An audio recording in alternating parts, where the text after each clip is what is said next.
and welcome back to Cronkite Sports Live. I'm Jack Harris. He's Rob Werner. Rob, it's been a long winter break, a lot going on in ASU athletics, and a lot to get caught up on today. Yeah, Jack, and I know a lot's been made about ASU men's basketball struggling to open up conference play. I've also had a slow start beginning my semester. I don't know if I'm going to be able to turn it around. Yeah, I don't know about for your sake either, but what I do know, ASU basketball, they began their bounce back last night, knocked off Oregon State 70-67. Our Alex Gall is there to break down the game. It was an exciting finish in Tempe on Thursday night, but maybe it shouldn't have been. The Devils led by as many as 18 points in the second half, but Oregon State stormed back to make it a one-point game inside the final minute. But ASU's players made some big plays down the stretch to seal the victory. I loved that multiple guys, did some really nice things down the stretch. Islands, tip dunks, islands, moving the post and dunk on the baseline 1 second on the shot clock. And to be able to use that much clock and then score was a huge play in the game. To be able for Lou and Remy to secure that loose ball, which was bouncing around after Kamani got cleaned out, and then for Rob to step up to the line and make both in that spot was to keep the margin where it was. It was a good feeling. ASU's big victory over the Beavers moves them to 3-2 in conference, but the team believes they still have a lot of work to do going into a big Saturday night showdown with Oregon. We've showed that in every game that we're able to play and we're able to beat any team we want to. It's just when we lock down and really focus and stay consistent. We haven't been consistent throughout this whole year, and I think that is coming, but we have to force it to now because season starts now. The Devils have a day to recharge before the Oregon Ducks visit the bank on Saturday night. But for now, in Tempe, Alex Gall reporting for Cronkite Sports. ASU men's basketball squeaked out the tough win, improving the team's conference record to 3-2 and 12-5 overall. After the game, our own reporter Chancellor Johnson caught up with Zylan Cheatham. ASU holds off Oregon State 70-67. I'm here with Zylan Cheatham. Zylan, you guys certainly didn't make it easy. How would you describe the last few minutes? I'd say stressful to say the least. It's never fun when a team closes your lead and it looks like they got a chance at the end, but we're relentless. We're going to keep pursuing. We're going to keep doing what we got to do. And like I said, the ball bounced our way tonight. Late in that ball game, you had two big dunks. What did you see there? I got a mentality my team needs too. So, whatever, by any means, whether I got to get it off the glass. And Coach Hurley called my play, so he trusted me to get us a bucket, and I just tried to capitalize and do that. You said earlier this week that whoever guards Stretch Tinkle should take it personally. Yeah. How would you describe the way he played tonight? Oh man, he's a good player, bro. He's crafty. He knows his spots. He gets to his spots and he knows how to finish. So I'd describe his play tonight. Obviously it probably wasn't his best game, but he did his thing. He had some big shots late. He kept them in it. He's their heart and soul. So he's going to be a matchup problem for some guys, but we were able to close that out. Your next game will be against the Oregon Ducks on Saturday. Yep. What will it take to get the home sweep? Another great performance, another relentless pursuit. Never getting down on yourselves. Regardless of what the scoreboard reads, whether that's positive or negative, just figuring out a way, man. No matter what, just believing in your guys, figuring it out. Congratulations, Alex. Appreciate you. Yeah, while the win last night, it was big for the Sun Devils, helped them keep from popping their bubble here late in the season. But a team that's on the bubble, and it's been a surprise so far, that's ASU's men's hockey team. And we have Michael Gutnick here to join us, breaking it down more. Michael, a lot of games for the Sun Devils in the last month as they are making a push to become the first independent team to make the NCAA tournament since 1992. How have they helped their resume recently? Well, over winter break, they went 6-3-1, including the very challenging Desert Hockey Classic. Now, they did lose to Clarkson. However, they were able to bounce back and get the shootout victory over then number 3 Minnesota State. Now, also over winter break, they swept Princeton, Colorado College, and Boston College. Now, again, last year they lost to Princeton and Colorado College. So, again, a huge step forward in the right direction towards the NCAA tournament.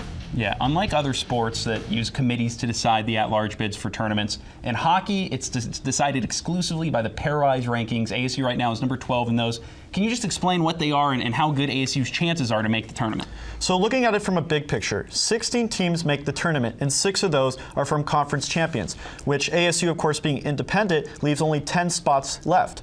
So with those remaining 10 spots, they use the pairwise ranking system.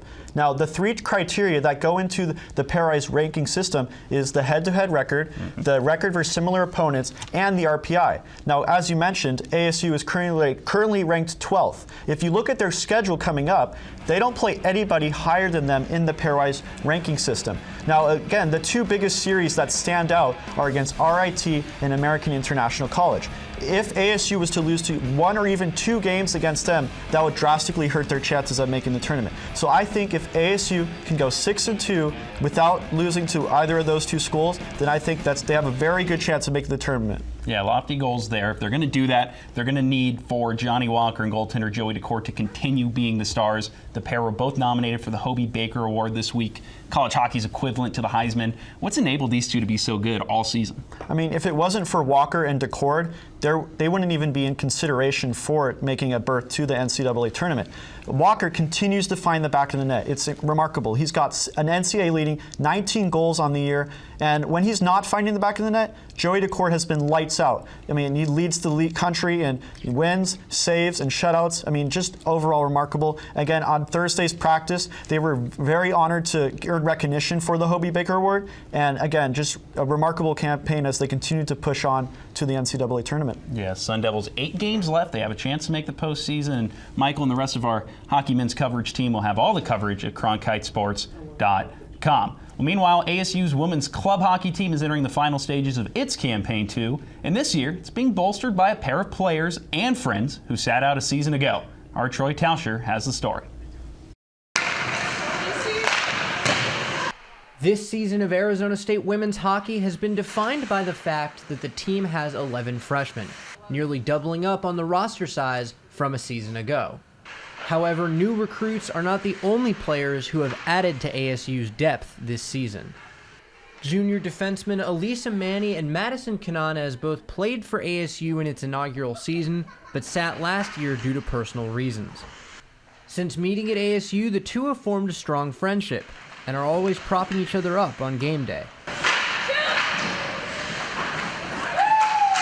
It's like a support system on the ice. You know, you have your fans that are watching from the stands, but it's nice to have that person in your ear, you know, hyping you up, telling you good job, what you need to do better, or, you know, that sort of thing. And I think it's really nice to have that on the ice versus in the stands too. Yeah, whenever I get in my head, I just go to Maddie and I'm like, Maddie, talk me up.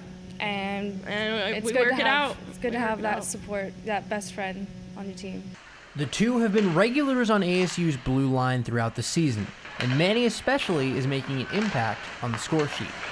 In 16 games, she's tied for 4th on the team in goals with 3, 2 of them on the power play. But for head coach Lindsay Ellis, the most valuable thing about this duo is the energy they provide to those around them. It's always good to come in, especially this year, with so many new players. Both of them came in, excited to play this year, not having played games last year. And I think just the excitement overall that those 2 had coming in, helped the freshmen, kind of get amped up for games or practice or whatever it may be. Reporting in Tempe, Troy Tauscher, Cronkite Sports. We now welcome in our ASU women's basketball reporter, Gabe Swartz, to discuss the latest on Charlie Turner-Thorne's team. Gabe, Kiana Ibis' play has been up and down over the past couple weeks. What do you think it will take for her to put together 2 good performances this weekend against 2 top 10 teams in Oregon and Oregon State? Well, in the last couple weeks, she's had great performances against Colorado and against California, scoring 27 points and 26 points, respectively, in those 2 wins. She had 6 points against number 6 Stanford on Friday night in that loss, and it was just because she wasn't as aggressive. When she's having success, she's getting the ball, she's making a quick move to the basket, or picking and popping for the 3-point shot. That's where she has her success, and that's where ASU's offense thrives. So ASU's taking on the number 5 Ducks tonight. How do the Sun Devils match up with Oregon? Well, Oregon is one of the best offensive teams in the country, led by Sabrina Ionescu. They have an amazing offensive attack. All 5 starters score above double figures, averaging above double figures. That team, they shoot phenomenally percentage-wise. They score so much. They put so much pressure on the defense. ASU, if you look at the numbers here, Oregon, better in field goal percentage, better in three-point field goal percentage, better in free throw percentage, better in points per game by 23 points in terms of averages. ASU offensively is going to have a great game, and they're going to put so much pressure, Oregon is, on the ASU defense. If this is going to be a close game, ASU is going to have to play an A-plus game. So ASU's offense is really going to have to be firing on all cylinders. On Sunday, it's not going to get easier for ASU as they played number 10 Oregon State. What are some keys for ASU in that game if the Sun Devils are able to force an upset? Every single matchup in the Pac-12 is tough, and obviously Sunday, that's another top 10 matchup, 4 straight against ranked opponents. I think ASU matches up better against these Oregon State Beavers, but coming off such little rest, I don't think they'll get the job done. I think this trip to Oregon is going to hand them another 2 losses. That'll be 5 losses on the year to top 10 opponents. But ASU still has a shot. They just have to play as well as possible. A-plus game is going to be required on the road this weekend. Gabe Swartz with the latest on ASU women's hoops. For more of his work, head on over to cronkitesports.com. After going 2-2 in the Virginia Duels last week, ASU's wrestling team returns to Pac-12 action with a trip to Oregon State this Sunday. Before the Sun Devils left town, we talked to Coach Zeke Jones to find out how they're preparing for the conference showdown.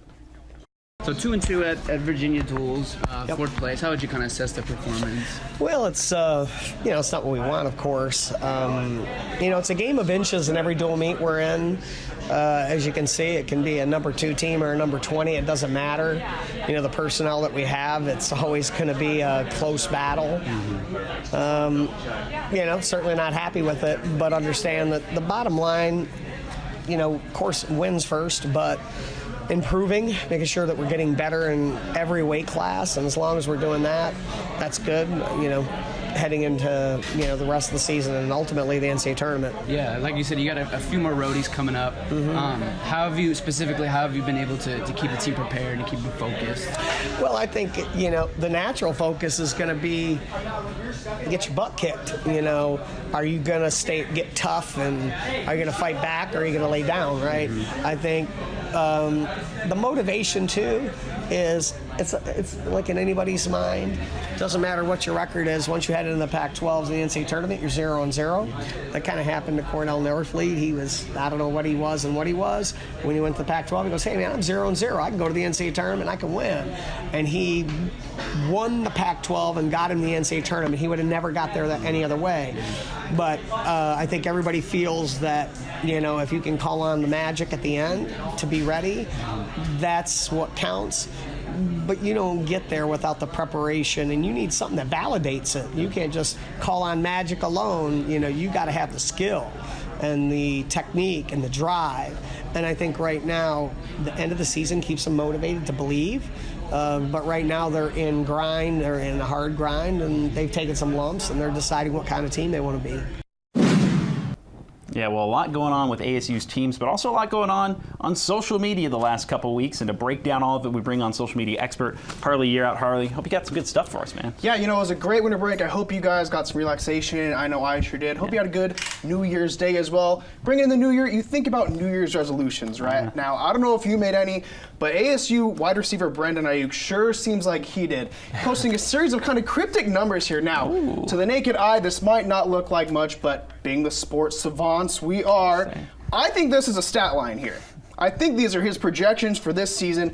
I want to preface this, you guys, by saying that N'Keal Harry never hit any of these totals in his ASU career. And N'Keal Harry is a projected 1st or 2nd round draft pick. Those are some pretty lofty goals, but I like the thinking from Brandon Ayuk, thinking that you got to set your expectations high. Yes. Yeah, exactly. New Year's resolutions are meant to be broken, right? So either he's not going to get there, or if he does, it's going to be good news for ASU football. 100%. He would have to play at another level. Speaking of a guy who's been playing at another level, former ASU basketball player James Harden, you guys. 18 straight 30-plus point games here. Fear the beard. We're going to start here with Sports Illustrated, who tweeted out this stat line. Indeed. And then we're going to go to ASU announcer Kyle Dodd, who asked a simple question. Is that good? I don't know, guys. You tell me. Well, it certainly isn't bad. Now, on that first one, do you see what his average points per game were? 42.2? A little bit of ASU synergy going on there. I think he'd win a lot of records if he could do that. A lot of awards, excuse me. Kyle Dodd, always great content on his Twitter, so not surprised he kept it up right there. 100%. If you've been on social media all the last week, you've seen this famous egg that broke the world record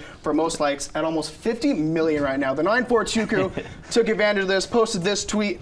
U of A blew a 19-point fourth quarter lead. You guys, again, this was a world record, so I wanted to ask you, if you could have one world record under your name, what would it be? You know, a lot of people would talk about like athletic accomplishments, weightlifting, running, whatever. I'm gonna say hot dog eating. I mean, I loved watching those things on 4th of July. I know it's weird, it's out there, but like those dudes, you can eat 30 hot dogs and like it doesn't affect you. That's impressive in its own right. I'm gonna go with fastest mile time. I've always been a guy that wishes I could run just a little bit faster. I would love to be able to run the world's fastest mile. Love it. Mine would be the 40-yard dash, that 4.24 time.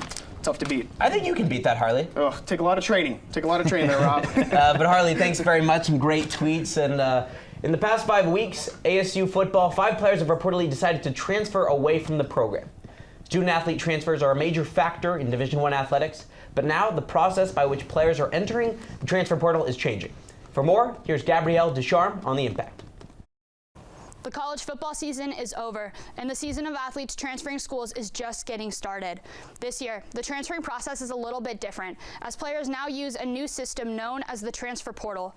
Launched on October 21st, 2018, athletes who want to transfer schools have their names entered into this new database, where then any university in the country can view the athlete's profile and contact them without any outside interference from the player's current university. This database is meant to give student athletes more power when they want to transfer schools. In the past, athletes had to get permission from their current universities to get in contact with other schools, and sometimes universities would not allow star athletes to speak with other schools. The transfer portal cuts out the middleman, allowing athletes to speak directly with any school at any time. The portal is not easy to navigate, however. When a recruiter or coach logs into the system, they could see over 1,000 different athletes per day, with new names being added every hour. However, they cannot see if the student is academically eligible to transfer schools. The system clumps together almost 600 different junior college athletes, along with athletes from Division I, II, and III schools into one place. This makes it hard for coaches to sift through the list of names. ASU athletes have already made use of the portal. Michael Sleep Dalton, Malik Lowell, and JJ Wilson are just 2 of the 12 ASU football players who have entered the portal to seek a new team outside of Tempe. In the fall, Giselle Juarez and Danielle Gibson both used the portal to transfer from ASU softball to Oklahoma and Arkansas. The transfer portal is giving more power to student athletes, and how it affects transferring in the NCAA athletics will be worth keeping an eye on. Back to you guys. A year after achieving a NCAA Tournament berth in its first season since being discontinued in 2008, the Arizona State men's tennis program is primed for even more success in 2019.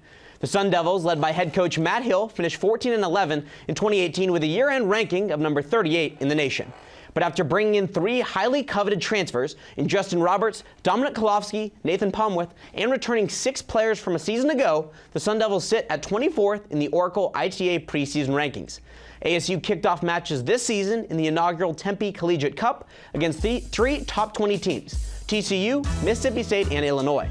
While the matches were counted as friendlies and didn't count for the team's rankings, ASU defeated number 16 Illinois and tied number 3 Mississippi State. After a promising weekend, ASU will begin its regular season on the road against Duke and the 2018 national champion and current number 1 Wake Forest this weekend. The schedule stays hard for the Sun Devils as they are set to face Oklahoma State and either TCU or LMU in their first month of action. All right, time for everybody's favorite part of the show. It's the way it is. Rob and I are going to ask each other a couple of questions. We'll debate. Producers in the studio will pick who wins. Rob, you ready to go? Let's go. All right, Pac-12 basketball. It's been a dumpster fire this year. We all know that, but somebody's got to win the league. Who you got? I'm going with Washington. The Huskies have really been playing well. They have a very tough defense, and I think in a league where there's just so much inconsistency right now, you got to go to a team that's got a lot of discipline, and I think that's the Washington Huskies. You're stealing my pick, man. I got Washington too. Great defense. That zone Mike Hopkins runs is so tough. Give me the Huskies to win the conference. Well, disciple of John Boeheim there, and it's not hard to see why Washington's doing well. So which new sport at ASU out of some of the new ones, tennis, lacrosse, triathlon, hockey, has the brightest future in your opinion, Jack? Yeah, so many good teams. It's great to see the athletic department growing, but I'm going to go with the hockey team. We talked about it already. They're pushing for an NCAA tournament berth. Nobody expected this in year 4.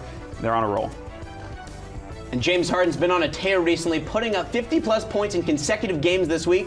Harden's the defending MVP. Is he going to repeat with this award, Jack? I don't know how he can't. Like, he's the most effective scorer in the NBA right now. He's making pretty much everything he's thrown up from three. He's been the best player in the league so far this year. It seems like a shoo-in to me. Yeah, I think that he's definitely the hands-on favorite at this point. You don't want to say that an injury could happen, but he said in the past week, he said, I want it, I need it, I think he's going to get it. Yeah, careful, don't jinx him there. Right? I'm not trying to. Hopefully it jinxed you, though. Let's see who won this thing. I don't think so. I'm feeling pretty good about this. Yeah, first one of the year. James Harden's on a roll. I'm on a roll, too. Let's go. All right.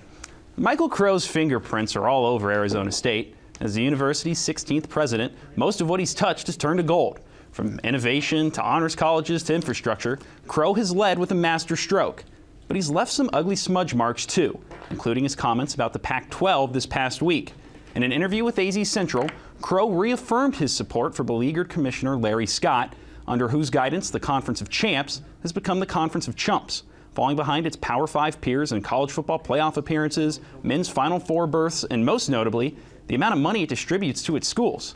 Not that Crow thinks you should be worried, ASU fans. He called conference revenue distributions a, quote, tiny part of an athletics budget, blamed the league's football and basketball struggles on the cyclical nature of college sports, and promised that soon the SEC, Big Ten, and others would be asking themselves, how did the Pac-12 get ahead of us? Maybe Crow should be asking questions internally first. ASU's president doesn't appear to be grasping the crisis at hand. Instead of putting pressure on the highest paid commissioner in the country, he gave Scott a free pass and perhaps lost a little credibility himself. Now is the time for the conference's presidents to give comments that are cautious and calculated, not conceited and cocky. The reality is, to this point, Crow's Midas touch has not extended to athletics. And if he and his colleagues aren't careful, the Pac-12 is going to keep coming up empty-handed. And that's the way it is. Well said, Jack. Now we'll head into top plays at number 3, ASU women's basketball. They've been on a tear recently, and Riley Richardson against the Utah Utes shine. Richardson here, I don't know if she called bank, but she called game. Hitting the game winner for ASU at the buzzer. You see the Sun Devils going crazy. Richardson herself is pumped up. That is an amazing shot. Taking the contact and making the basket. Beautiful shot. I think she might have caught a little bit of Remy Martin. That was the kind of shot he likes to do. How about James Harden, though? You know, in his whole ASU career, he had just 5 30-point games. He's on 18 straight 30-point games, including this one the other night against the Nets, in which he scored 58 points. Like we said, shoo-in for the MVP for sure if he keeps this up. His play has been absolutely ridiculous, and Zylan Cheatham helping out ASU men's hoops get a big win last night over the Oregon State Beavers. Zylan here taking the contact and finishing with a two-hand slam, and here a putback two-handed dunk. ASU sneaks away with the win, 70-67 over a talented Oregon State team. It was an impressive win for the Sun Devils. Yeah, definitely a big one for the basketball program, but also some sad news today for ASU basketball. Former player Jermaine Marshall passed away. Our condolences go to his friends and family. He was a key part of the team's 2014 squad that made the NCAA tournament. He was 28 years old. Thank you very much, though, for joining us on this first episode of a new season of Cronkite Sports Live. For Jack Harris, I'm Rob Werner. Same time, same place next week. We hope you join us then.